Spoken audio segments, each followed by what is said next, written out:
very violent, right? But when they go to school, they are outside of that community. So at every point I was outside of that, I'm not in that community, I'm in school and I'm learning. So even if they are not learning in school, I think every child should be in school because they are being protected from that environment. So I think I would say like the education I got, from my parents, and I think somehow we don't cherish religious institution, but somehow they have a role to play in molding children. I think I was going to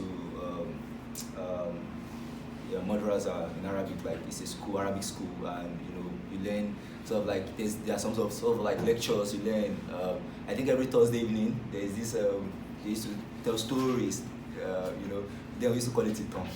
They tell us stories of how people were living good and living well, and they were living with integrity and all of those stuff.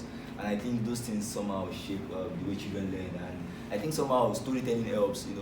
Taste by Moonlight, watching all of those stuff, those lessons you learn. Oh, they say we should not lie. They say we should not fight. They say we should not. All of those stuff makes who you are. And I think they were like it's happened in bits. The education, the religious institution, those things that I watch, and I think people that I see as role models and all of those stuff. I think probably what inspired me to say that being a role model to young people and young Africans who feel like they've lost their lives and all of those stuff, and sharing my story with them probably to inspire them. When you grow up in such communities, I was saying a story that was the day before yesterday.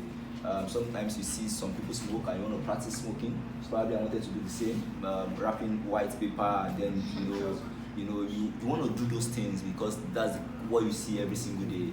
Or probably I could recall one time one of my friends said they were hungry and I should join them to come and steal.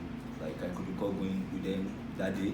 I've never did such sort of a thing before in Makoko. Like, so we were going, they want to cook rice, and we were going, and the guy is always scooping the rice and run. So he scooped the rice and put it in the plate, and they said, and I was like, I was a fearful type, so I'm always staying at the back so that whenever it's time to run, I can quickly find my way.